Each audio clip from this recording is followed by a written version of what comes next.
Good morning, students. In the previous video lecture, we have started a new chapter, that is chapter 9, the comet. As I have told you in that video lecture, that the chapter, the comet, is bifurcated into two parts. First part is going to be studied in chapter 9, and second part is going to be studied in chapter 10. Okay. So, as we have started, chapter 9, the comet first, is also divided into two parts, further divided into two parts. So, first part we have covered in that video lecture, second we are going to study it in this video lecture. So, in the first part, what we have studied that there is a person whose name is Manoj Dutta. ठीक है, मनोज दत्ता जो थे, एक person का नाम था, वो क्या थे, एक एमेच्योर साइंटिस्ट थे. एमेच्योर साइंटिस्ट होने के बावजूद वो ये चाहते थे कि that as a amateur scientist, a non professional scientist, वो अपना एक कॉमेट जो था उसको डिस्कवर करना चाहते थे. ठीक है, उसको डिस्कवर करने के लिए क्या चाहिए था, उनको एक टेलीस्कोप चाहिए था और स्पेयर टाइम यानी कि खाली टाइम चाहिए था, so that he can do star gazing. ठीक है, वो स्टार्स को देख सकते हैं, इसलिए उनको एक टेलीस्कोप चाहिए था और खाली टाइम चाहिए था. तो टेलीस्कोप खरीदने के लिए he don't have that much of money. So क्या हुआ कि जब वो रिटायर्ड हुए तो उनके पास इतना मनी था, एम्पल ऑफ मनी था, सो दैट वो जो है टेलीस्कोप खरीद सकते हैं. ठीक है, टेलीस्कोप खरीदने के बाद उन्होंने क्या किया, अपने टेलीस्कोप का क्या नाम रखा था, दिव्य चक्षु. ठीक है, दिव्य चक्षु मीन्स डिवाइन आई. उन्होंने वो टेलीस्कोप का नाम रखा था. अब जब वो वहाँ से रिटायर हो गए थे तो उनके पास काफ़ी फ्री टाइम भी हो गया था, स्पेयर टाइम था. ठीक है, खाली टाइम. तो उन्होंने क्या किया, अब उनके पास टेलीस्कोप आ गया था, 9 इंच का उन्होंने टेलीस्कोप खरीदा था, प्लस उनके पास अब खाली टाइम था. तो वो क्या करते थे, अपने टेलीस्कोप से रोज़ जो है स्टार गेजिंग करते थे. ठीक है, स्टार गेजिंग करने के बाद उन्हें अपने आप पर पूरा भरोसा था. He was very optimistic. Optimistic मतलब उन्हें बहुत ज़्यादा अपने आप पर कॉन्फिडेंस था कि that one day he will discover a new comet, कि एक ना एक दिन वो एक नया कॉमेट जो है उसको पक्का डिस्कवर करके ही रहेंगे. ठीक है, बट जो उनकी वाइफ थी इंद्रानी देवी, वो काफ़ी ज़्यादा हमेशा गुस्से में रहती थी कि वो चौबीसों घंटे अपने टेलीस्कोप के साथ ही लगे रहते हैं, तो वो बिल्कुल भी अपना ध्यान नहीं रख रहे हैं. जबकि उनको डॉक्टर ने बोला है कि उन्हें कोल्ड यानी कि ठंड में बहुत ज़्यादा प्रिकॉशंस रखने हैं, बट स्टिल वो अपना ध्यान नहीं रख रहे, वो अपने टेलीस्कोप में लगे रहते हैं. तो इंद्रानी देवी जो थी वो हमेशा बहुत थोड़ी सी अपसेट सी रहती थी. ठीक है, अब क्या हुआ कि एक दिन जो थे मनोज दत्ता, उन्होंने एक कॉमेट जो था वो डिस्कवर किया. एक रात उन्होंने जो कॉमेट था, नया कॉमेट, उन्होंने उसको डिस्कवर किया. और डिस्कवर करते सार उन्होंने क्या किया, उन्होंने सबसे पहले IIA यानी कि इंडियन इंस्टीट्यूट ऑफ एस्ट्रोफिजिक्स को उन्होंने इन्फॉर्म किया. ठीक है, उनको इन्फॉर्म करने के बाद क्या हुआ कि वो लोग वहाँ पर आए, उनके पास वर्ल्ड का सबसे बड़ा टेलीस्कोप है. ठीक है, 90 इंच का बड़ा टेलीस्कोप है. तो उन्होंने कहा कि आप आओ और चेक करो. तो उन्होंने क्या किया, आए, उन्होंने ऑब्जर्व किया, उन्होंने देखा कि वो रियल में कोई कॉमेट है या नहीं है. अपने बड़े से टेलीस्कोप के साथ, 90 इंच के टेलीस्कोप के साथ उन्होंने देखा. और उसके बाद क्या हुआ, 2 दिन बाद न्यूज़पेपर में ये न्यूज़ आई that the person whose name is Shri Manoj Dutta, उन्होंने क्या किया है, उन्होंने एक न्यू कॉमेट जो है उसको डिस्कवर किया है. पर जब ये न्यूज़ अब आ गई थी तो उसके बाद क्या हुआ था, it was a biggest step towards his success. ठीक है, ये उनके सक्सेस का बहुत ही ज़्यादा इंपॉर्टेंट पार्ट था, मनोज दत्ता के लाइफ का सबसे बड़ा पार्ट था. ठीक है, उनके सक्सेस का, तो वो बड़े खुश हुए थे. अब जब उनके लाइफ में सक्सेस आ गया तो क्या हुआ, कुछ टाइम के बाद लोगों ने उनको काफ़ी सारे पार्टीज़, इवेंट्स, फंक्शंस इनमें बुलाना स्टार्ट किया. पर इसके साथ जैसे जैसे वो पॉपुलर होते जा रहे थे, जो दत्ता दादा, क्योंकि वो एक बहुत ही ज़्यादा इंट्रोवर्ट टाइप के पर्सन थे, तो उन्हें क्या हो रहा था, बहुत ही ज़्यादा अजीब सा लग रहा था, ऑकवर्ड फील हो रहा था, क्योंकि इतनी सारी उनको पब्लिसिटी मिल रही थी. तो वो ये कहने लगे कि काश मैंने कभी कॉमेट डिस्कवर ही नहीं किया होता, तो शायद मुझे इतनी पब्लिसिटी मिलती ही ना और मुझे बाहर निकलना नहीं पड़ता. पर उनकी जो वाइफ थी, उन्होंने भी कहा कि सच में आपको कॉमेट जो है उसे डिस्कवर ही नहीं करना चाहिए था. बट उनका रीज़न ये था, उन्होंने ये सोचा, इंद्रानी देवी ने, कि कॉमेट जो है वो हमेशा अपने साथ बैड लक लेके आता है. ठीक है, हमेशा अपने साथ बुरा ही लेके आता है. तो उसने क्या बोला कि आप जैसे अच्छे इंसान को कॉमेट डिस्कवर नहीं करना चाहिए था. अब क्या होगा कि कुछ ना कुछ पक्का गलत होगा. तो जो दत्ता दा थे, उन्होंने हंसते हुए कहा कि अपनी वाइफ को उन्होंने हंसते हुए बोला कि आप MA कर चुके हो, इतने पढ़े लिखे हो, स्टिल आप ऐसे सुपरस्टिशंस यानी कि अंधविश्वास पे बिलीव करते हो, आपको ये बिलीव नहीं करना चाहिए. और उन्होंने कहा था कि मैंने जो कॉमेट डिस्कवर किया है, देखना ये जो कॉमेट है ये बिल्कुल भी कोई हार्म कुछ नहीं करेगा, अर्थ को बिल्कुल परेशान नहीं करेगा, ये आराम से अर्थ से होके निकल जाएगा, ठीक है। पर ये बोला गया था कि इस पार्ट में एंड में ये बोला गया कि जो ये दत्तादा ने कमेंट किया था कि उनका जो कॉमेंट है वो बिल्कुल कुछ नहीं परेशान करेगा, वो सरासर गलत था, ठीक है। अब वो कैसे है वो अब हम इस सेकेंड पार्ट में पढ़ने जा रहे हैं। Okay, so let's start with our second part. Okay, so before we are going to start, let's read the summarized point. First is a British scientist writes a paper based on Dattadas discovery. अब एक British scientist है, उन्होंने क्या किया, उन्होंने एक letter लिखा है, दत्तादा ने जो डिस्कवर किया है उसके बेस्ड उन्होंने एक लेटर लिखा है। He and the defense science advisor have a tete-a-tete over an impending calamity. अब क्या बोला है, ये जो ब्रिटिश साइंटिस्ट थे और जो डिफेंस साइंस एडवाइज़र हैं, इन दोनों के बीच में एक कॉन्वर्सेशन हो रहा है, ठीक है। तीता तीती मतलब एक प्राइवेट कॉन्वर्सेशन हो रहा है दोनों के बीच में, और किसके ऊपर हो रहा है, ये जो इम्पेंडिंग कैलमिटी है, ठीक है, यानी कि ये जो आने वाला कैलमिटी यानी कि आने वाला जो हार्म है उसको लेके इनके बीच में कम्युनिकेशन हो रहा है। थर्ड पॉइंट क्या है, a conference of international experts might yield a clue to the cosmic puzzle. अब क्या हो रहा है कि एक कॉन्फ्रेंस जो है, जितने भी इंटरनेशनल एक्सपर्ट्स हैं इनका एक कॉन्फ्रेंस होने वाला है, सबकी एक मीटिंग होने वाली है, और ये किस लिए हो रहा है, क्योंकि एक कॉस्मिक पजल के लिए। कॉस्मिक पजल का मतलब क्या हो गया, जितने भी अर्थ में सेलेस्टियल बॉडीज होते हैं, जो कॉमेट्स हो गए, उनको लेकर क्या हो रहा है, एक कॉन्फ्रेंस जो है इंटरनेशनल एक्सपर्ट्स की वो होने वाली है, ठीक है। Let's start. In the spacious dining hall of King's College, Cambridge, the butler whispered deferentially in the provost's ear and handed him an envelope on a silver tray. In the spacious dining hall मतलब एक बहुत ही बड़ा सा dining hall है, कहाँ का है, king college जो कि कैम्ब्रिज में है, ठीक है। अब जो हमारी स्टोरी है अब ये वहीं से आगे बढ़ रही है, बट क्या हो गया, हमारे जो कैरेक्टर्स हैं वो चेंज हो गए अब, ठीक है। अभी तक हमने दत्तादा के बारे में पढ़ा, उनकी वाइफ के बारे में पढ़ा, अब क्या हो गया, अब हमारे जो कैरेक्टर है वो बिल्कुल चेंज हो गए हैं, और अब हमारी जो स्टोरी है वो कैलकाटा से ब्रिटेन पहुंच गई है, अब हम ब्रिटेन में पहुंच गए हैं, ठीक है। अब क्या बोला है कि एक बहुत ही बड़ा सा डाइनिंग हॉल था किंग्स कॉलेज का कैम्ब्रिज में, जहाँ पर एक बटलर कौन होते हैं, जो चीफ मैन सर्वेंट होते हैं, ठीक है। मैन सर्वेंट वहाँ पे जो होते हैं, जो चीफ होता है, उसने धीरे से, विस्पर्ड मतलब धीरे से जाके differentially in the provost year, धीरे से पूरे रिस्पेक्ट के साथ प्रोवोस्ट के कान में, प्रोवोस्ट कौन होते हैं, प्रोवोस्ट होते हैं जो यूनिवर्सिटी या कॉलेज का जो हेड होता है उसको हम बोलते हैं प्रोवोस्ट, ठीक है। प्रोवोस्ट के कान में जाके उन्होंने कुछ बोला और क्या करा, सिल्वर ट्रे में एक जो एनवलप था वो एनवलप ले जाके प्रोवोस्ट को दे दिया। The provost beckoned James and passed on the envelope saying, "It seems you are wanted urgently in your room." अब जो प्रोवोस्ट थे उन्होंने क्या किया, बैकन का मतलब क्या होता है कि किसी को अपने पास बुलाने का जेस्चर, जो मतलब जैसे एक्शन करते हैं ना कि हम किसी को अपने पास बुलाते हैं, तो उसको हम बोलते हैं बैकन, ठीक है। अब जो प्रोवोस्ट थे उन्होंने जेम्स को धीरे से अपने पास बुलाया और उनको वो एनवलप था वो दिया और कहा कि ऐसा लग रहा है कि तुम्हें अर्जेंटली अपने रूम में जाना होगा, ठीक है। As he made uh, As he made his way towards the beautiful building, James opened the envelope. It contained a brief note. अब जैसे ही वो अपने रूम में पहुंचे जेम्स, तो उन्होंने क्या किया, वो एनवलप खोला और एनवलप खोलने के बाद वहाँ पर एक नोट था, उन्होंने वो नोट पढ़ना स्टार्ट किया। डियर डॉक्टर फॉर्सिथ, तो जो डॉक्टर फॉर्सिथ यानी कि ये नाम कंप्लीट नाम है जेम्स फॉर्सिथ का, ठीक है। तो उनका नाम क्या था, डॉक्टर जेम्स फॉर्सिथ। तो ये जो लेटर आया था ये आया था डॉक्टर जेम्स फॉर्सिथ के लिए। अब वो ये लेटर पढ़ रहे हैं। Dear Dr. James Forsyth, the bearer of this note has been instructed to bring you to my office in the London tonight. अब उन्होंने बोला है कि the bearer कौन होता है, जिनके हाथों उन्होंने वो एनवलप जो है वो भिजवाया है, ठीक है। तो उन्होंने बोला है कि ये जो बेयरर है, जिसको मैंने बोला है कि आपको ये लेटर दे और आपको आज रात को लंदन आना होगा, प्लीज़ कम विदाउट डिले, बिना कोई देरी करते हुए प्लीज़ आप लंदन आओ। I am making arrangements for your overnight stay in London, मैंने सारी अरेंजमेंट आपकी कर दी है रात की जो आप लंदन में आप आके स्पेंड करने वाले हो।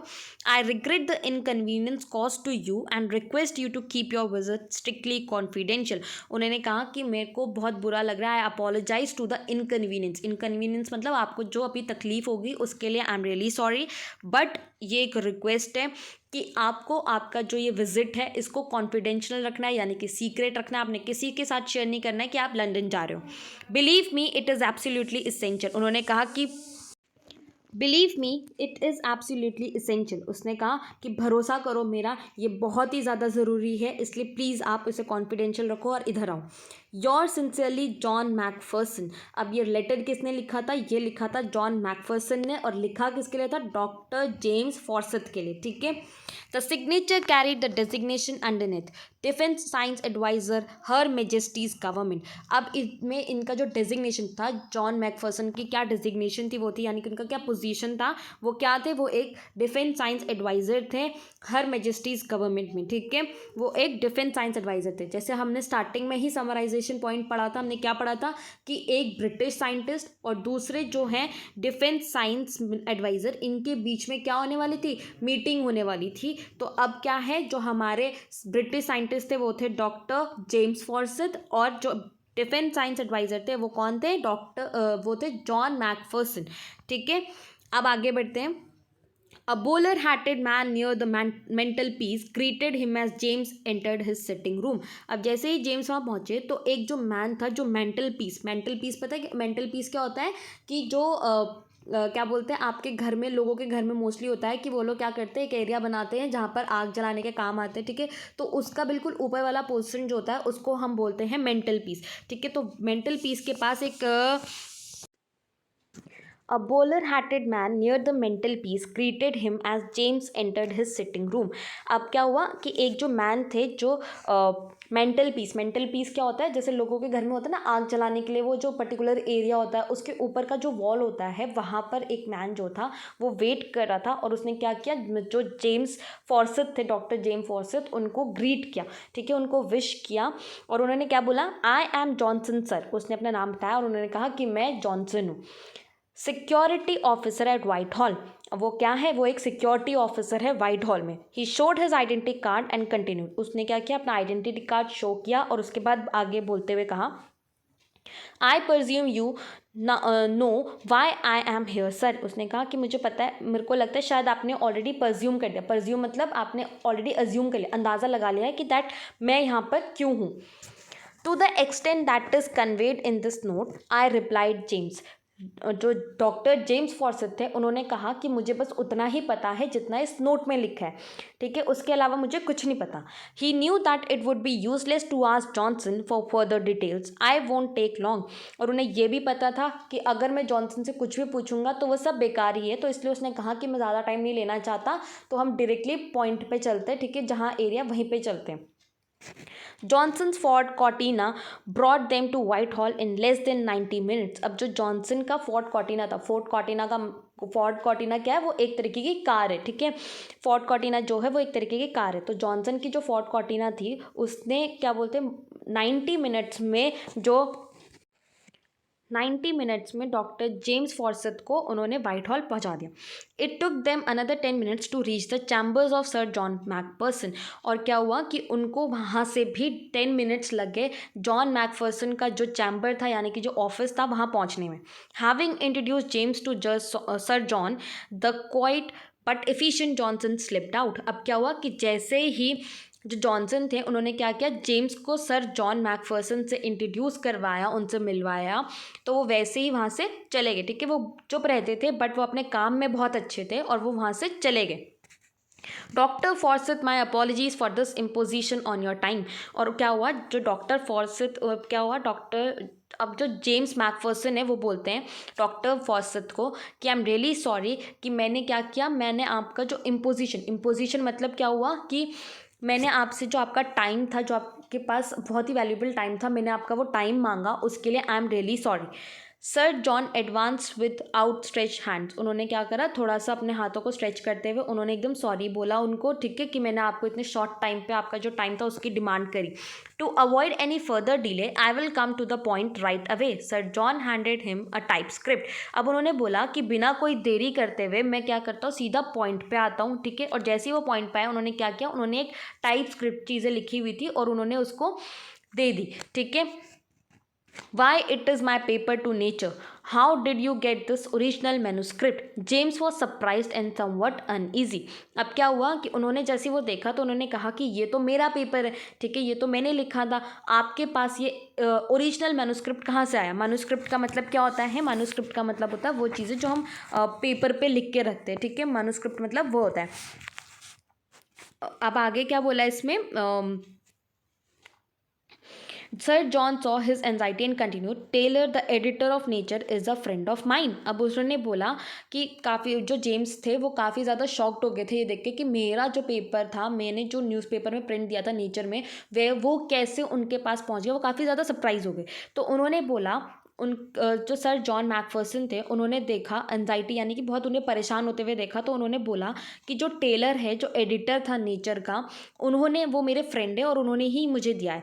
आई had asked Nature to publish it without delay since it is very important. अब क्या हुआ कि जो सर जॉन मैकफर्सन है उन्होंने बोला कि मैंने जो नेचर था उसको ये बोला है कि इसको फटाफट पब्लिश कर दो क्योंकि ये बहुत ही ज़्यादा इम्पॉर्टेंट है। तो जेम्स जो थे वो काफ़ी ज़्यादा पजल्ड लग रहे थे, काफ़ी ज़्यादा परेशान थे। I agree that it is important, so important in fact that it must never be publish, that is if what you say is correct John Mac. Sir John lit his pipe. अब उन्होंने बोला कि मैं जानता हूँ कि ये important है, पर ये इतना इम्पॉर्टेंट है कि हम इसको पब्लिश नहीं कर सकते अभी, ठीक है, क्योंकि जो तुमने कहा है क्या वो सही है?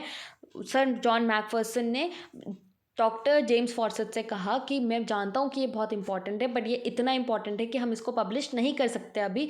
मैं ये जानना चाहता हूँ कि जो तुमने लिखा है क्या वो सही लिखा है इसमें? James would never have tolerated aspersions on the accuracy of his work. अब जो जेम्स थे उनको बिल्कुल भी अच्छा नहीं लगा कि कोई भी उनके काम में कमी निकालता, तो उन्हें बिल्कुल अच्छा नहीं लग रहा था, ठीक है। तो जो जेम्स थे वो काफ़ी ज़्यादा परेशान हो गए थे क्योंकि वो क्या कर रहे थे, जॉन मैकफर्सन उनके काम में थोड़ी सी कमी निकालने की कोशिश कर रहे थे। और the implied order that it must be suppressed, but he knew sir John to be a respected scientist and was willing to hear him out. But उन्हें पता था जेम्स को कि जो जॉन है, सर जॉन है, वो क्या है, एक रिस्पेक्टेड साइंटिस्ट है, ठीक है, बहुत अच्छे साइंटिस्ट हैं। तो वो जानना चाहता था कि ये क्या बोलना चाहते हैं, ठीक है। Please do not misunderstand me doctor Forsyth. अब क्या हुआ, जो जॉन मैकफर्सन है उन्होंने बोलना स्टार्ट किया और उन्होंने कहा कि प्लीज़ मुझे गलत मत मानना। I met Taylor today at lunch in the club where he showed me your paper. अब उन्होंने बोला कि मैं आज टेलर से मिला था लंच में, क्लब में, ठीक है, जहाँ उसने मुझे आपका ये पेपर शो किया था। I still retain enough interest in astronomy, you know, and he asked for my opinion before sending it to a professional referee. अब उन्होंने कहा कि मैं आज भी जो है एस्ट्रोनॉमी में काफ़ी ज़्यादा बिलीव करता हूँ, मेरे को एस्ट्रोनॉमी अच्छे से पता है, मैं इंटरेस्टेड हूँ काफ़ी उसमें, ठीक है। तो भविष्यवाणी जो हम बोलते हैं एस्ट्रोनॉमी को, ठीक है, वो काफ़ी ज़्यादा भरोसेमंद है। तो उन्होंने बोला कि उसने क्या किया, इसे पब्लिश करने से पहले या आगे बढ़ाने से पहले उन्होंने, वो चाहता था कि एक बार he can take my opinion, वो मेरा ओपिनियन लेना चाहते थे। I immediately realise that your result has profound implications if it is correct. और उन्होंने कहा कि मुझे ये समझ में आया इससे कि आपका जो ये क्या बोलते हैं डिक्लेरेशन था, आपकी ये जो बात थी, ये क्या है, ये काफ़ी ज़्यादा खतरनाक हो सकती है, काफ़ी ज़्यादा डेंजरस हो सकती है और इसका बहुत बड़ा इम्प्लीकेशन अर्थ में हो सकता है अगर ये ठीक हुआ तो। Let me assure you sir John that it is correct. अब क्या हुआ, डॉक्टर जेम्स फॉर्सेट ने बोला कि मैं आपको पूरे भरोसे के साथ कह सकता हूँ कि जो मैंने कहा है ये सही है। I stake my reputation on it. James could not contain himself any more. उसने कहा कि मैं ये आपको बोल रहा हूँ, ये मेरी गारंटी है दैट दिस इज़ ट्रू, ठीक है, ये सब सच है। और जेम्स अपने आप को और कंट्रोल नहीं कर पाए, उन्होंने बोला कि जो मैंने लिखा है ये सब सच है। Do you realize what will happen if Comet Datta collides with the Earth as you predict it will? अब जो जॉन मैकफर्सन है उन्होंने बोला कि तुम्हें पता भी है कि वो जो कॉमेट है, कॉमेट दत्ता है, अगर वो अर्थ से कोलाइड हो जाता है तो क्या होगा, ठीक है। अब जैसे हमने पढ़ा था ना फर्स्ट पार्ट में कि जो कॉमेट था उसको किसने डिस्कवर किया था, मनोज दत्ता ने। अब क्योंकि वो कॉमेट उन्होंने डिस्कवर किया था तो इसलिए क्या हुआ, उस कॉमेट का नाम क्या रख दिया, कॉमेट दत्ता, ठीक है। और उन्होंने बोला, अब क्या हो रहा था कि उसी को लेके ये लोग काफ़ी डिस्कशंस कर रहे थे ना, तो उसमें क्या हुआ कि वो कह रहे हैं कि तुम्हें पक्का यकीन है कि ये जो कॉमेट दत्ता है ये अर्थ के साथ कोलाइड होगा ही होगा, और अगर होगा तो क्या होगा, तुम्हें भी पता है ना कि क्या होगा। The effects will be catastrophic, that is why I have taken extra care to verify my calculations. अब उन्होंने क्या बोला है कि जो इफ़ेक्ट है वो काफ़ी ज़्यादा कैसा होगा, कैटास्ट्रॉफिक होगा, ठीक है, काफ़ी ज़्यादा हार्मफुल होगा। और मुझे पता है that is why I have taken care to verify my calculations, और इसीलिए उन्होंने क्या किया, उन्होंने अपना पूरा ध्यान से सारी कैलकुलेशंस की है, सब कुछ अच्छे से जानने की कोशिश की है। Barring rare circumstances the collision is inevitable, और उन्होंने बोला है कि ये जो सर्कमस्टांसेस को देखते हुए मैं कहता हूँ कि कोलिजन तो बिल्कुल ऐसा इनएविटेबल है। इनएविटेबल यानी कि उसको कोई झुटला ही नहीं सकता, कोलिजन तो होकर ही रहेगा, चाहे कुछ भी हो जाए। ना कोलिजन होना तो बहुत ही ज़्यादा इम्पॉसिबल थिंग है, कोलिजन होके ही रहेगा। जेम्स वॉज कॉन्फिडेंट, जेम्स जो था वो पूरे कॉन्फिडेंस के साथ उसने कहा कि कोलिजन तो होके ही रहेगा अभी का जो सर्कमस्टांसेस है। But sir John picked out the one qualifying phrase, what are those rare circumstances. पर जो सर जॉन थे उन्होंने क्या करा, उन्होंने एकदम से एक बात जो उसने बोली कि कौन सी है वो रेयर सिचुएशंस, कौन सी है वो ऐसी सिचुएशन सर्कमस्टांसेस जिससे कि ये होगा। Well it might collide with some asteroid before reaching here.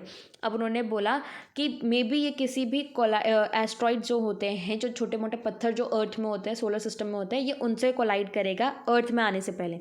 और it might just slipped up when near the sun, और इट माइट इवेपोरेट। और या तो ये हो सकता है कि ये क्या करे, जैसे सन के पास पहुँचे तो इतनी सारी हीट हो जाए कि ये वहीं पे जल जाए, या फिर क्या हो सकता है, ये वहाँ से इवेपोरेट हो सकता है, ठीक है, भाप बन के निकल सकता है। But one can't count on these fortuitous circumstances. और उन्होंने कहा कि पर कोई भी इस फॉर्चुअस यानी कि अंदाजे वाले यानी कि ऐसे चमत्कारी सिचुएशंस पर बिलीव नहीं कर सकता, ना ही इस पर निर्भर डिपेंड रह सकता है। We have to proceed on the assumption that comet Dutta will collide with the earth. अब उन्होंने कहा है कि हम बस यही मान सकते हैं, यही मान के चलें कि जो कॉमेट दत्ता है वो पक्का अर्थ से कोलाइड होकर ही रहेगा। Cometary collisions are expected to occur once in 10 million years, but now we know that the next one will occur in a year. Basically जो कॉमेट्री कोलिशंस होते हैं यानी कि जो कॉमेट अर्थ से टकराते हैं वो कब होते हैं, वो एक ही बार होता है, 10 मिलियन ईयर्स में एक ही बार होता है। बट हमारे यहाँ क्या हो रहा है कि नेक्स्ट ईयर में ही जो है कॉमेट जो है अर्थ से टकरा जाएगा। 10 months to be precise interjected James. और जो जेम्स थे उन्होंने बीच में जॉन मैकफर्सन को रोकते हुए मतलब या उनकी बात काटते हुए बोला कि 1 साल नहीं 10 महीनों के अंदर ही ये हो जाएगा।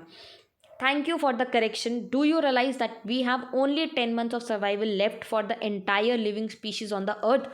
अब जो जॉन मैकफर्सन थे उन्होंने बोला कि थैंक यू, आपने मेरे को करेक्ट किया, ठीक है। अब आपको पता है कि हमारे पास सिर्फ 10 महीने ही रह गए हैं ताकि पूरी अर्थ में जितने भी लोग हैं उनकी सर्वाइवल के लिए सिर्फ 10 महीने ही रह गए हैं अर्थ में। Don't you think we have to do something to stop all this. अब वो कह रहे कि तुम्हें नहीं लगता कि हमें कुछ करना चाहिए इन सबको रोकने के लिए। A fleeting smile cross James face. अब क्या हुआ, एक हल्की सी स्माइल जो है वो जेम्स के फेस पे आई। Just like a civil servant, as if we are facing here a minor breakdown of law and order, he thought to himself aloud, he said how may I ask can we prevent this natural catastrophe. अब क्या हुआ, एक हल्की सी smile जो थी John उसके James फॉर्सथ के face पे आई और वो कहने लगे कि ये तो बिल्कुल ऐसे सोच रहे हैं कि जैसे हमारे कोई सिविल सर्वेंट है, ठीक है, कोई छोटी मोटी लॉ एंड ऑर्डर ब्रेक हुआ है, छोटा सा प्रॉब्लम हुआ है और हम इसमें से फटाफट निकल सकते हैं, तो ऐसे ही सोच रहे हैं। जॉन मैकफर्सन तो बिल्कुल ऐसे ही सोच रहे हैं, ठीक है। तो पर फिर ये सब उसने धीरे से बोला, बट जो डॉक्टर थे उन्होंने फिर एकदम तेज से ये बोला कि किस तरीके से हम जो ये नेचुरल कैटास्ट्रॉफी है, कैटास्ट्रॉफी का मतलब ये जो नेचुरल कैलेमिटी है, हम कैसे इनसे बच सकते हैं, क्या है तरीका इससे बाहर निकलने का। I don't know but we have no option but to try. अब उन्होंने कहा मुझे नहीं पता बट हमारे पास कोई ऑप्शन नहीं है सिवाय ट्राई करने के। I think we need more than 2 brains to handle the situation. अब उन्होंने कहा कि अब हमें 2 ब्रेन से ज़्यादा लोगों की ज़रूरत है ताकि वो इस प्रॉब्लम को सॉल्व कर सके, इस सिचुएशन को हैंडल कर सके।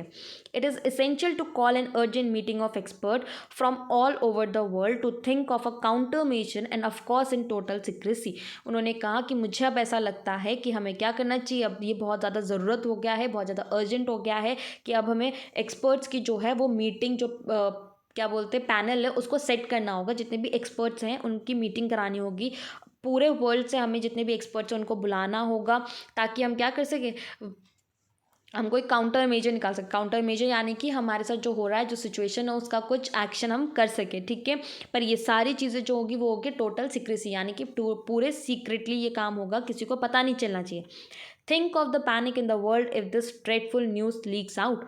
Sir John glanced at the manuscript in James hand. और क्या हुआ, जो सर जॉन मैकफर्सन थे उन्होंने वो जो मैन्यूस्क्रिप्ट था यानी कि जो न्यूज़ थी अपने हाथ में, उसे देखते हुए उन्होंने कहा कि हमें ये न्यूज़ तब तक लोगों तक नहीं पहुंचानी है, वरना क्या होगा, लोगों के में एक पैनिक वाली सिचुएशन आ जाएगी। तो जस्ट लाइक जैसे हमारा कोविड-19 जब स्टार्टिंग में आया था तो क्या हो गया था, लोगों में काफ़ी ज़्यादा लोग जो थे काफ़ी ज़्यादा पैनिक हो गए थे, काफ़ी ज़्यादा डर गए थे। ठीक है, उन्हें समझ नहीं आ रहा था उन्हें क्या करना चाहिए, किस तरीके से रिएक्ट करना है, क्या क्या अपनी प्रिकॉशंस रखनी है, क्या करना है क्या नहीं करना है। लोग जो थे बहुत ही ज़्यादा पैनिक हो रहे थे, घबरा रहे थे।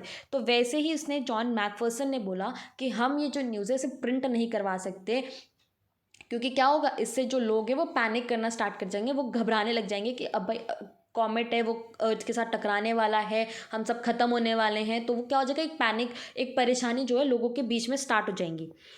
माई suppressing this paper will not hide the truth, sir John James said. अब जो डॉक्टर जेम्स फॉर्सेट थे उन्होंने बोला कि मेरा ये जो पेपर है, अगर आप इसको दबा भी दोगे, ये न्यूज़ अगर आप प्रिंट नहीं भी कराओगे, फिर भी जो ट्रुथ यानी कि जो सच्चाई है वो कभी ख़त्म नहीं होगी, वो तो होके ही रहेगी। There are others who will arrive at the same conclusion sooner or later. उन्होंने कहा कि वहाँ अभी देखना और भी ऐसे लोग होंगे जो इसी पॉइंट पे एंड में आके रखेंगे कि भाई अर्थ जो है कोलाइड होने वाला है कॉमेट से। ठीक है, no, do not suppress it, but tone it down.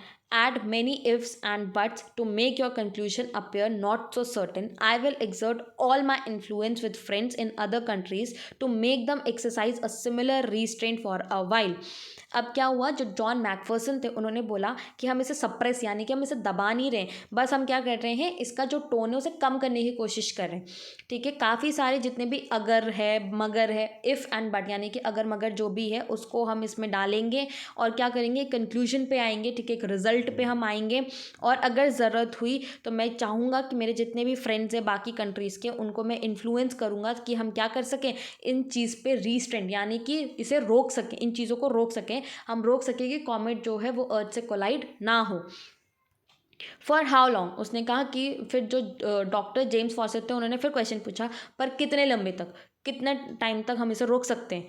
Until this wretched comet is safely out of the way. और जो जॉन मैकफर्सन थे उन्होंने कहा कि तब तक जब तक ये जो कॉमेट है ये हमारे रास्ते से नहीं हट जाता और हमारा अर्थ सेफ नहीं हो जाता।